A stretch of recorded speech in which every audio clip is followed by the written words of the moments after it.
ಬಯಲುಸೀಮೆ ಜಿಲ್ಲೆಗಳ ಜನರ 44 ವರ್ಷಗಳ ಕನಸು ನನಸಾಗ್ತಾ ಇದೆ. ಪಶ್ಚಿಮ ಘಟ್ಟದಿಂದ ನೀರು ಹರಿಸುವಂತಹ ಎತ್ತಿನಹೊಳೆ ಯೋಜನೆಯ ಮೊದಲ ಹಂತ ಇವತ್ತು ಲೋಕಾರ್ಪಣೆಗೊಂಡಿದೆ.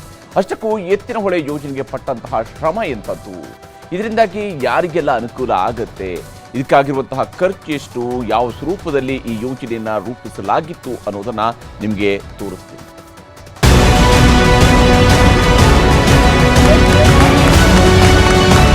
ಎತ್ತಿನಹೊಳೆ ಯೋಜನೆ ರಾಜ್ಯ ಸರ್ಕಾರದ ಮಹತ್ವಾಕಾಂಕ್ಷಿ ಯೋಜನೆಗಳಲ್ಲಿ ಒಂದು.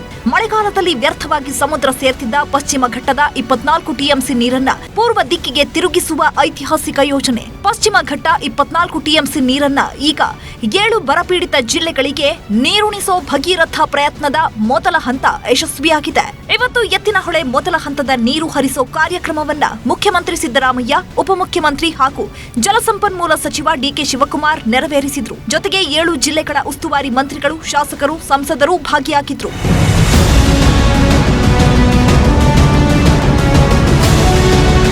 ಹಾಸನ ಜಿಲ್ಲೆ ಸಕಲೇಶಪುರ ತಾಲೂಕಿನ ದೊಡ್ಡನಾಗರದಲ್ಲಿರೋ ವಿತರಣಾ ತೊಟ್ಟಿ 3ರಲ್ಲಿ ನೀರೆತ್ತುವ ಪಂಪ್ ಮೋಟಾರ್ಗಳಿಗೆ ಚಾಲನೆ ನೀಡಿದ್ರು. ಆಮೇಲೆ ಹೆಬ್ಬನಹಳ್ಳಿಯ ವಿತರಣಾ ತೊಟ್ಟಿ 4ರಲ್ಲಿ ಡಂಪ್ ಆದ ನೀರಿಗೆ ಸಿಎಂ ಬಾಗಿನ ಅರ್ಪಿಸಿದ್ರು.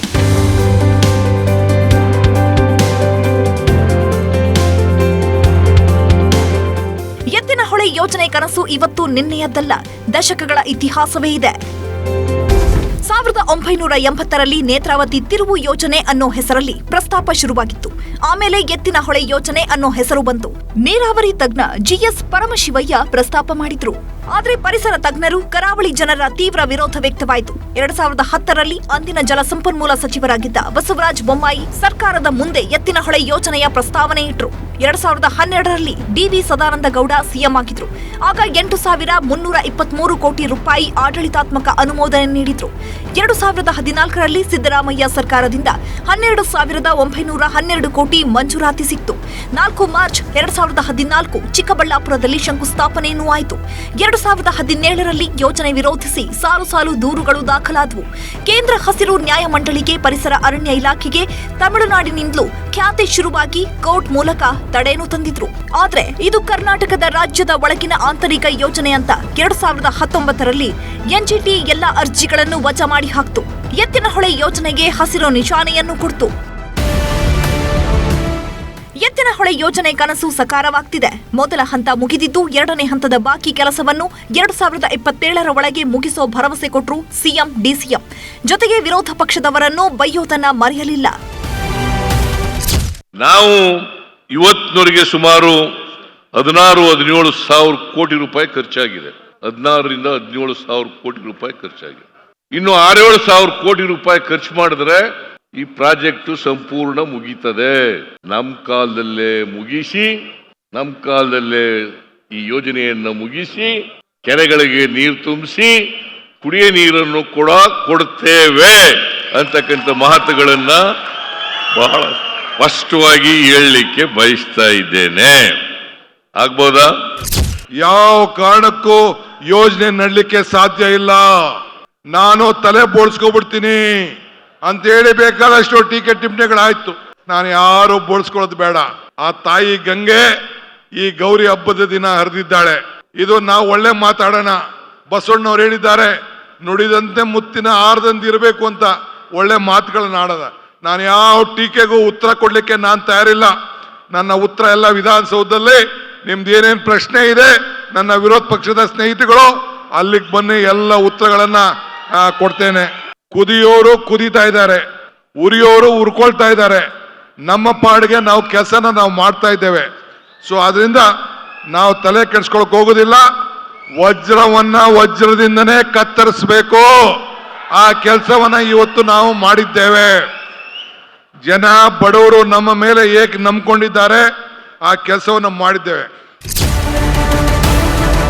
ರಾಜಕೀಯ ಏನಾದ್ರೂ ಇರ್ಲಿ, ಎತ್ತಿನಹೊಳೆ ಯೋಜನೆಯ ಖರ್ಚು ವೆಚ್ಚ, ಎಷ್ಟು ಜನರಿಗೆ ಲಾಭ, ಯಾವ್ಯಾವ ಜಿಲ್ಲೆಗಳಿಗೆ ಅನುಕೂಲ ಅಂತ ನೋಡೋಣ. ಸಮುದ್ರ ಮಟ್ಟದಿಂದ 940 ಅಡಿ ಎತ್ತರಕ್ಕೆ ನೀರನ್ನ ಪಂಪ್ ಮಾಡ್ತಾರೆ. ಇಷ್ಟು ನೀರೆತ್ತಲು ಒಟ್ಟು 275 ಮೆಗಾವ್ಯಾಟ್ ವಿದ್ಯುತ್ ಬಳಕೆ ಮಾಡಲಾಗುತ್ತೆ. ನೇತ್ರಾವತಿ ಉಪನದಿಗಳಾದ ಹೊಂಗಡಹಳ್ಳ, ಎತ್ತಿನಹೊಳೆ, ಕಾಡುಮನೆ ಹೊಳೆ, ಕೇರಿ ಹೊಳೆ ನೀರನ್ನ ಮೇಲೆತ್ತಿ 8 ಚೆಕ್ ಡ್ಯಾಂಗಳಲ್ಲಿ ನೀರು ಸಂಗ್ರಹಿಸುವ ಕೆಲಸ ಶುರುವಾಗ್ತಿದೆ. ಒಟ್ಟು 24 ಟಿಎಂಸಿ ನೀರನ್ನ 7 ಜಿಲ್ಲೆಗಳಿಗೆ ಪೂರೈಕೆ ಮಾಡಲಾಗುತ್ತೆ. ಚಿಕ್ಕಮಗಳೂರು, ಹಾಸನ, ತುಮಕೂರು, ಬೆಂಗಳೂರು ಗ್ರಾಮಾಂತರ, ರಾಮನಗರ, ಚಿಕ್ಕಬಳ್ಳಾಪುರ, ಕೋಲಾರಕ್ಕೆ ನೀರು ಪೂರೈಸಲಾಗುತ್ತೆ. 24 ಟಿಎಂಸಿಯಲ್ಲಿ ಕುಡಿಯಲು 14 ಟಿಎಂಸಿ ನೀರು ಬಳಸಿದ್ರೆ 527 ಕೆರೆ ತುಂಬಿಸಲು ಉಳಿತಾಯ 10 ಟಿಎಂಸಿ ನೀರು ಬಳಕೆ ಮಾಡಲಾಗುತ್ತೆ. 7 ಜಿಲ್ಲೆಗಳ 29 ತಾಲೂಕಿನ 6,657 ಗ್ರಾಮದ 75 ಲಕ್ಷ ಜನರಿಗೆ ಅನುಕೂಲ ಆಗಲಿದೆ. ಇದಕ್ಕೆಲ್ಲ ಒಟ್ಟು 23,252 ಕೋಟಿ ಹಣವನ್ನ ಸರ್ಕಾರ ಖರ್ಚು ಮಾಡ್ತಿದೆ. ಎತ್ತಿನಹೊಳೆ 274 ಕಿಲೋಮೀಟರ್ ನಾಲೆ ನಿರ್ಮಾಣ ಕಾಮಗಾರಿ 60ರಷ್ಟು ಪೂರ್ಣವಾಗಿದೆ. ಭೂ ಸ್ವಾಧೀನಕ್ಕೆ ಒಪ್ಪದವರು ಕೋರ್ಟ್ಗೆ ಹೋಗಿದ್ದಾರೆ. ಹೀಗಾಗಿ ಅಲ್ಲಲ್ಲಿ ಕಾಮಗಾರಿ ಸ್ಥಗಿತಗೊಂಡಿದೆ. ಜೊತೆಗೆ ಬೇಲೂರು ತಾಲೂಕು ಐದಳ್ಳ ಕಾವಲಿನಲ್ಲಿ ಅರಣ್ಯ ಇಲಾಖೆಯ ಆಕ್ಷೇಪದಿಂದ 5 ಕಿಲೋಮೀಟರ್ ನಾಲೆ ನಿರ್ಮಾಣ ಅರ್ಧಕ್ಕೆ ನಿಂತಿದೆ. ಅದು ಪೂರ್ಣವಾಗಬೇಕು. ಸದ್ಯಕ್ಕೆ ಪ್ರಾಯೋಗಿಕವಾಗಿ ಹಳೆಬೀಡು, ದ್ವಾರಸಮುದ್ರ ಕೆರೆ, ಚಿಕ್ಕಮಗಳೂರಿನ ಬೆಳವಾಡಿ ಕೆರೆ, ಹಿರಿಯೂರಿನ ವಾಣಿವಿಲಾಸ ಸಾಗರ ಜಲಾಶಯಕ್ಕೆ ಹರಿಸಲಾಗ್ತಾ ಇದೆ. ಯೋಜನೆ ಮುಗಿದ ಬಳಿಕ ಪೂರ್ಣ ಪ್ರಮಾಣದ ನೀರು 7 ಜಿಲ್ಲೆಗಳ ಕಡೆಗೆ ತಿರುಗಿಸುತ್ತಾರೆ. ಏನೇ ಆಗ್ಲಿ 1980ರಲ್ಲಿ ಶುರುವಾದ ಯೋಜನೆಗೆ 2024ರಲ್ಲಾದ್ರೂ ಒಂದು ಹಂತಕ್ಕೆ ಬಂತಲ್ಲ ಅನ್ನೋದೇ ಹೆಮ್ಮೆ ವಿಷಯ. ಚಿದಾನಂದ ಪಟೇಲ್ ಜೊತೆ ಕೃಷ್ಣಮೂರ್ತಿ, ನ್ಯೂಸ್ 18 ಹಾಸನ. ಕನ್ನಡಿಗರ ಮೆಚ್ಚಿನ ನಿಮ್ಮ ನ್ಯೂಸ್ 18 ಕನ್ನಡ ಈಗ ವಾಟ್ಸ್ಆಪ್ನಲ್ಲಿಯೂ ಲಭ್ಯ. ಕರ್ನಾಟಕ ಮತ್ತು ದೇಶ ವಿದೇಶದ 360 ಡಿಗ್ರಿ ಸುದ್ದಿ ವಿವರವನ್ನ ನೀವು ನಿಮ್ಮ ಕೈ ಬೆರಳುಗಳಲ್ಲಿಯೇ ಪಡೆಯೋದಿಕ್ಕೆ ಈ QR ಕೋಡ್ ಅನ್ನ ಸ್ಕ್ಯಾನ್ ಮಾಡಿ. ನಮ್ಮ ಚಾನೆಲ್ ಅನ್ನ ಫಾಲೋ ಮಾಡಿ, ನೋಟಿಫಿಕೇಶನ್ ಆನ್ ಮಾಡಿ.